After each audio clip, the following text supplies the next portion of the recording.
शेती माझी प्रयोगशाळा या यूट्यूब चॅनलमध्ये मी आपलं स्वागत करतो. या चॅनलवर आपण नवीन असाल तर या चॅनलला सबस्क्राईब करा. या चॅनलचे नवनवीन व्हिडिओ पाहण्यासाठी बेल आयकॉन नक्की दाबा. आपणास व्हिडिओ आवडल्यास लाईक आणि शेअर अवश्य करा.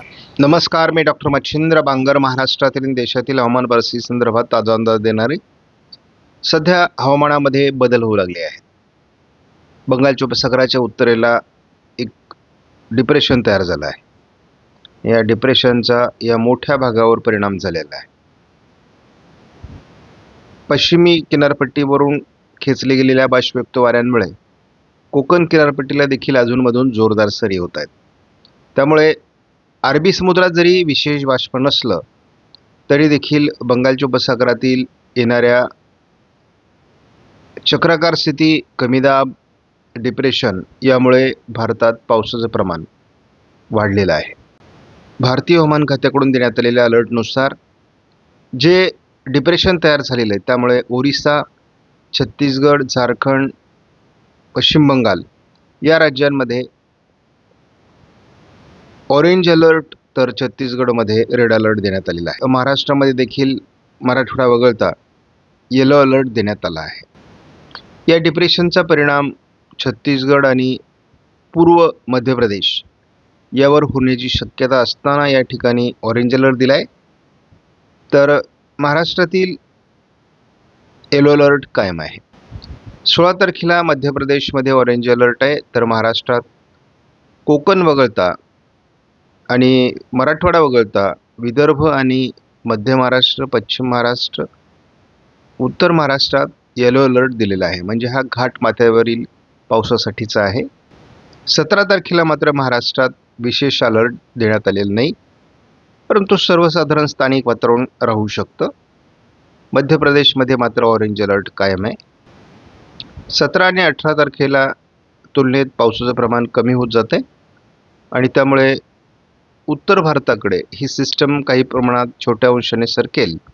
त्यामुळे पावसाचं वातावरण हे उत्तर भारतामध्ये दाखवलं आहे. महाराष्ट्रात कुठलाही अलर्ट नाही.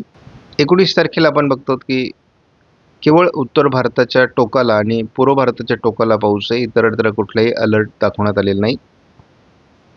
त्यामुळे पावसाचं प्रमाण थोडंफार कमी होऊ शकतं असा अंदाजे स्थानिक वातावरण असेल.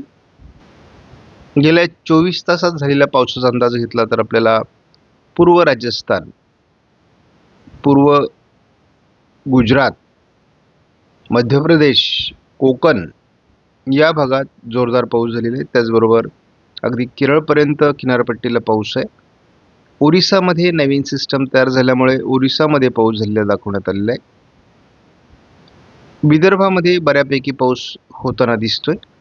उत्तर महाराष्ट्रातही विरळ स्वरूपात पाऊस आहे, परंतु एकूणच मराठवाडा, मध्य महाराष्ट्र, पश्चिम महाराष्ट्रात पावसाचं प्रमाण सातत्याने कमी असल्याचं स्पष्ट होत आहे. आपण जेव्हा महाराष्ट्र शासनाकडून उपलब्ध होणारी आकडेवारी बघतो तेव्हा या ठिकाणी स्पष्ट होतं की 60% पाऊस आपल्याला जूनमध्ये झाला होता. 131.5% पाऊस जुलैमध्ये झालेला आहे. आत्तापर्यंत ऑगस्टमध्ये जो पाऊस झाला आहे तो 62.9 म्हणजे 63% पाऊस झालेला आहे आणि एकूण जी सरासरी आहे ती 97.5 आहे. हे लक्षात घ्या. त्यामुळे जूनमध्ये पाऊस कमी झाला आहे. तसा आता आपण 14 तारखेला आहोत. 62% म्हणजे खूप कमी पाऊस आहे ऑगस्टमध्ये. त्यामुळे ऑगस्टची सरासरी देखील खूप कमी राहिलेली आहे. एलिनोचा प्रभाव हा आपल्याला जूनमध्ये जाणवला, ऑगस्टमध्ये जाणवतो आहे, परंतु त्या प्रमाणात जुलैत जाणवला नाही. आणि जुलै महाराष्ट्रासाठी, देशासाठी तारणहार ठरलेला आहे. जुलैत चांगल्या प्रकारचा पाऊस झाल्यामुळे आकडेवारी खूप सुधारलेली आहे, परंतु असमान वितरण असल्यामुळे महाराष्ट्रातील कित्येक भागामध्ये अजूनही पावसाची तूट आहे. ऑगस्टच्या 29 तारखेपर्यंत GFS मॉडेलचा आपण एकत्रित अंदाज जर बघितला तर पूर्व भारत, उत्तर भारत, मध्य भारतामध्ये चांगल्या प्रकारचा पाऊस आहे. अजून देखील 29 तारखेपर्यंत पश्चिम महाराष्ट्रामध्ये आणि मध्य महाराष्ट्रामध्ये फारशी सुधारणा नाही. घाटमाथ्यावरील जिल्ह्यांच्या पूर्व भागातही अजून फारशी सुधारणा नाही. मात्र कोकण आणि विदर्भ, थोडं उत्तर महाराष्ट्र पाऊसमान चांगलं असण्याची शक्यता आहे. 29 तारखेपर्यंत आम्ही जेव्हा ECMWF मॉडेलने अंदाज बघतो तेव्हा पूर्व विदर्भ आणि कोकण असं पाऊसमान चांगलं राहण्याची शक्यता आहे. परंतु उर्वरित महाराष्ट्रात सरासरी कमी स्वरूपात पाऊस होईल असा अंदाज दिसतोय. एवढा दूरचा अंदाज आपण जेव्हा बघतो त्यामध्ये बदल होण्याची शक्यता असते. आणि एक लक्षात घ्या, आपण उद्या 15 तारखेला आपला परतीच्या पावसाचा पहिला अंदाज जाहीर करणार आहोत. दरवर्षी आपण 15 ऑगस्टलाच हा अंदाज देत असतो. GFS मॉडेलसाठी आपण या मॉडेलचा वापर करतो. पूर्व विदर्भ आणि कोकण पावसाची शक्यता 14 तारखेला आज आहे. विदर्भात उद्या पावसाचं प्रमाण वाढू शकतं, कोकणातही पावसाचं प्रमाण वाढू शकतं असा अंदाज आहे, कारण मध्य प्रदेशवर एक डिप्रेशनचा परिणाम होतोय. पावसाचं प्रमाण थोडं मराठवाड्याचा उत्तरेकडील भाग आणि विदर्भ हलक्या स्वरूपात राहील. कोकणातही हलक्या ते मध्यम सरी होत राहण्याची शक्यता आहे, परंतु डिप्रेशनचा प्रभाव हा मध्य प्रदेशवर आहे. विदर्भात हलक्या पावसाची शक्यता आहे. कोकणातही हलक्या ते मध्यम सरी होतील 17 तारखेला. 18 तारखेला तसं विशेष वातावरण दाखवलेलं नसलं तरी विदर्भ आणि कोकण हलकं पावसाचं वातावरण राहणार आहे. 19 तारखेला विदर्भ आणि कोकण पावसाची शक्यता आहे. 20, 21, 22 आणि 23 तारखेपर्यंत विशेष वातावरण तसं दाखवलेलं नाही, परंतु विदर्भ आणि कोकण हलकं पावसाचं वातावरण राहील. 23 तारखेपर्यंतचा अंदाज आहे. आपण ECMWF मॉडेलचा अंदाज या मॉडेलच्या माध्यमातून बघत असतो. विदर्भातील बहुतांश जिल्ह्यामध्ये 15 तारखेला पावसाची शक्यता आहे. आजही पावसाची शक्यता आहे. कोकणातही पाऊस राहील. लातूरला थोडाफार स्थानिक वातावरण तयार होऊ शकतं. उद्या 15 ऑगस्टला ECMWF मॉडेलच्या अंदाजानुसार संपूर्ण विदर्भामध्ये जोरदार ते अतिजोरदार पावसाची शक्यता आहे. ECMWF मॉडेलचा अंदाज खरा ठरणं अपेक्षित आहे. कोकणातही हलक्या ते मध्यम सरी होत राहणार आहेत. स्थानिक वातावरण सोलापूर, लातूर, धाराशिव, बीड दक्षिणमध्ये असण्याची शक्यता आहे. छत्रपती संभाजीनगर किंवा जळगाव, बुलढाणा, अकोला, जालन्याच्या काही भागात, परभणी, नांदेड, वाशिम, हिंगोलीच्या काही भागामध्ये, यवतमाळ, वर्धा, विदर्भातील सर्वच जिल्हे या ठिकाणी आपल्याला 15 तारखेला पाऊस चांगला दिसतोय. मोठे पाऊस होतील. 16 तारखेला या सिस्टमचा परिणाम विदर्भात होईल असा अंदाज देण्यात आला आहे. त्यामुळे चंद्रपूर, गडचिरोलीचा बहुतांश भाग, गोंदियाचा आणि भंडारा, नागपूरच्या काही भागात अतिवृष्टीची शक्यता दाखवण्यात आलेली आहे मॉडेलकडून. काही ठिकाणी जास्त पाऊस म्हणजे आपण सरासरी 200-300 मिलीमीटर पाऊससुद्धा या भागात 24 तासात होऊ शकतो. त्यामुळे विदर्भात मुसळधार ते अतिमुसळधार पावसाची शक्यता कायम आहे. मराठवाड्यातही बीड, परभणी, नांदेड, लातूर, धाराशिव, सोलापूर, अगदी छत्रपती संभाजीनगर, जालना या भागात देखील अगदी पाऊस होण्याची शक्यता आहे. कोकणातही पाऊस वाढू शकतो. ECMWF मॉडेलनुसार विदर्भामध्ये या सिस्टमचा मोठा परिणाम राहील. त्यामुळे अगदी बीड, पुणे पूर्व, लातूर, धाराशिव, नांदेड, परभणी, वाशिम, हिंगोली, अकोला, अमरावती, नागपूर, भंडारा, गोंदिया, चंद्रपूर, गडचिरोली, वर्धा, यवतमाळ या सर्वच जिल्ह्यांमध्ये पावसाचा अंदाज कायम आहे. घाटमाथ्यावर देखील मुसळधार सरींची शक्यता आहे. 18 तारखेपासून मात्र हे वातावरण कमी व्हायला सुरुवात होईल. कोकणात मात्र बऱ्याच प्रमाणात पावसाचं वातावरण राहणार आहे. विदर्भातही खास करून नागपूर, भंडारा, गोंदिया, चंद्रपूर, गडचिरोलीच्या काही भागात, अमरावती, अकोल्याच्या काही भागात पाऊस असू शकतो 18 तारखेला. 19 तारखेला गोव्याच्या दरम्यान एक नवीन सिस्टम तयार होण्याची शक्यता आहे आणि त्यामुळे कोल्हापूर, सांगली या भागात, त्याच्यानंतर दक्षिण कोकणामध्ये पावसाचं प्रमाण वाढण्याची शक्यता आहे. गोव्यामध्ये पावसाचे प्रमाण वाढण्याची शक्यता आहे. 20 तारखेला स्थानिक वातावरण आहे. अधिक पावसाची शक्यता नाही, परंतु कोकणात मध्यम सरी होतील. 21 तारखेला सरासरी पावसाचं प्रमाण कमी होणार आहे, परंतु थोडं पूर्व विदर्भ आणि कोकण हलक्या सरी असू शकतात. स्थानिक वातावरण मात्र निर्माण होऊ शकतं. 22लाही पाऊस कमी दाखवण्यात आला आहे कोकणासहित, परंतु हलक्या ते मध्यम सरी घाटमाथ्यावर होत राहतील. पूर्व विदर्भामध्ये नागपूर, भंडारा, गोंदिया, गडचिरोलीमध्ये पावसाची शक्यता आहे.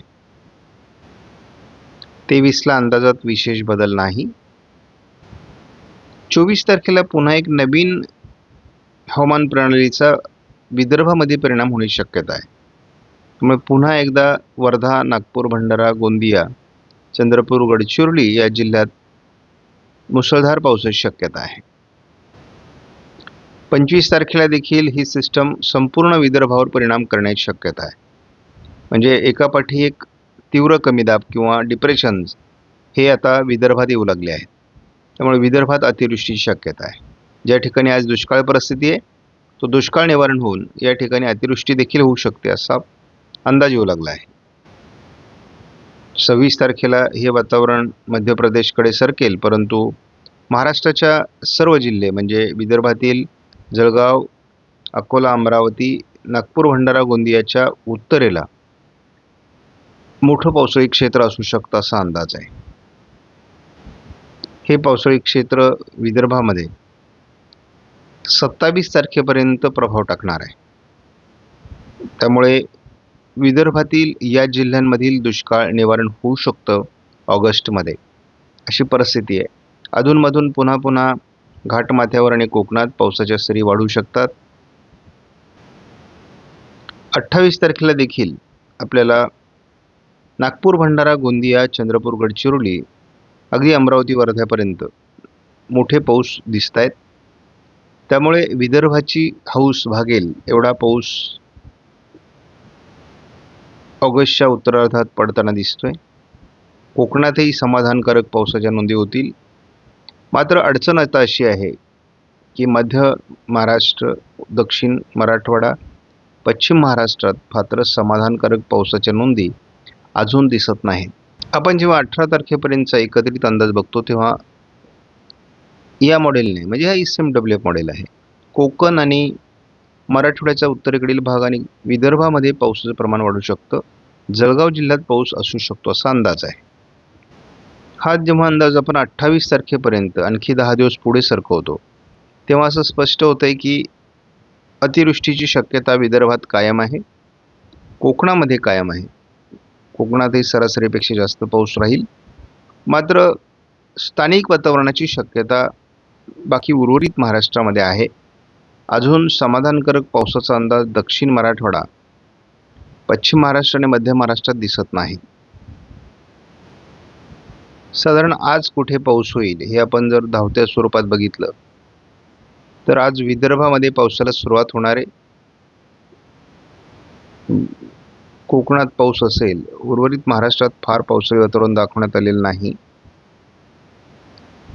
उद्या थोडं सोलापूर जिल्ह्यामध्ये, लातूर, धाराशिव, बीड, परभणी, नांदेडमध्ये देखील पावसाची शक्यता आहे. त्याचबरोबर जालना, वाशिम, हिंगोली, अकोला, बुलढाणा, अमरावती, वर्धा, नागपूर, भंडारा, गोंदिया, चंद्रपूर, गडचिरोली, यवतमाळ या बहुतांश जिल्ह्यांमध्ये पावसाचं प्रमाण वाढत जाण्याची शक्यता आहे. या वादळी प्रणालीचा पूर्व विदर्भावर स्पष्ट प्रभाव आहे आणि 16 तारखेला त्यामुळे मराठवाड्यात देखील अरबी समुद्रातून खेचले गेलेल्या पावसाच्या वाऱ्यांमुळे प्रभावी प्रकारचं पावसाचं वातावरण किंवा झड स्वरूपाचा पाऊस होऊ शकतो. यामध्ये अहिल्यानगर, पुणे पूर्व, सातारा पूर्व, सोलापूर, लातूर, धाराशिव, परभणी, नांदेड, वाशिम, हिंगोली, छत्रपती संभाजीनगर, जळगावचा काही भाग, नाशिक पूर्वचा काही भाग या ठिकाणी झड लागण्याची शक्यता आहे. 17 तारखेलाही काही भागात दिसू शकतो. विदर्भात मात्र बऱ्याच ठिकाणी चांगल्या प्रकारचा पाऊस होऊ शकतो असा अंदाज आहे. या मॉडेलने मात्र 18 तारखेला याचा विदर्भावरील प्रभाव कमी होईल असं दाखवलेलं आहे. कोकणातही जोरदार सरींची शक्यता आहे. एखादी हवामान प्रणाली जेव्हा मध्य भारतावर येते तेव्हा अरबी समुद्रातून खेचले गेलेल्या वाऱ्यांमुळे महाराष्ट्रात घाटमाथ्यांवर पावसाचं प्रमाण वाढतं. 19 तारखेला थोडं पश्चिम महाराष्ट्र म्हणजे सोलापूर, लातूर, धाराशिव, सांगली, कोल्हापूर, सातारा, रत्नागिरी, सिंधुदुर्गमध्ये पावसाचं प्रमाण वाढण्याची शक्यता आहे. त्याचबरोबर आपण बघतो की 20 तारखेपासून मात्र थोडं पावसाचं प्रमाण कमी होण्याची शक्यता आहे. 21ला हे प्रमाण कमी असू शकतं, 22लाही कमी आहे. 23ला एक नवीन सिस्टम विदर्भाच्या दिशेने दिसते, परंतु 24 तारखेला साधारण नागपूर, भंडारा, गोंदिया या जिल्ह्यात त्याचा परिणाम आहे. उर्वरित महाराष्ट्रात विशेष पाऊस नाही. विदर्भातच दुसऱ्या सिस्टमचाही परिणाम होण्याची शक्यता आहे. आता किती प्रमाणात ती विदर्भात सरकते किंवा मध्य प्रदेशकडे सरकते ही बाब अजून बघावी लागेल, कारण हा अंदाज पुढचा आहे. सध्या तरी 26 तारखेला याचा परिणाम थोडा विदर्भातील जिल्ह्यांच्या उत्तरेलाच दाखवण्यात आलेला आहे. 27 तारखेला मात्र थोडं विदर्भातील काही जिल्ह्यांमध्ये हलका मध्यम पाऊस दाखवण्यात आला आहे. 28 तारखेला ही सिस्टम थोड्याफार प्रमाणात पूर्व विदर्भातील जिल्ह्यांमध्ये पाऊस देऊ शकते. सर्वच मॉडेलचा अंदाज वेगवेगळा आहे आणि आपण सारांश स्वरूपात सांगू शकतो की केवळ विदर्भातील काही जिल्हे आणि घाटमाथ्यावर पावसाचं प्रमाण आपल्याला साधारणपणे या 15 दिवसाच्या कालावधीमध्ये वाढताना दिसेल. बाकी महाराष्ट्रातील जिल्ह्यांमध्ये अजून फारसा प्रभाव दाखवण्यात आलेला नाही. या सिस्टम गुजरातकडे जात नसल्यामुळे उत्तर महाराष्ट्रातील पावसाची शक्यताही सध्या कमी आहे. डिप्रेशनची निर्मिती झाल्याचं भारतीय हवामान खात्याने मान्य केलंय. डिप्रेशनची वाटचाल किंवा रूट हा तसा उत्तर भारताकडे आहे, त्यामुळे विदर्भात किती परिणाम होईल हे मात्र बघावं लागेल. परंतु बरेच मॉडेल आपल्याला विदर्भात पाऊस होण्याची शक्यता दाखवत आहेत. मात्र एक नेहमी लक्षात ठेवा, या सध्या तरी प्रत्येक मॉडेलचा अंदाज हा 100% येत नाही. केवळ हे अंदाज आता 50% पर्यंतच येतात. त्यामुळे एकूण सरासरी अंदाज सांगायचं झालं तर विदर्भ आणि घाटमाथ्यावर पावसाची शक्यता आहे. इतरत्र सामान्य पाऊस असू शकतो. आपणास व्हिडिओमधील माहिती महत्त्वपूर्ण वाटल्यास लाईक करा, शेअर करा, चॅनलला सबस्क्राईब करा. धन्यवाद. जय हिंद, जय महाराष्ट्र, जय बळीराजा.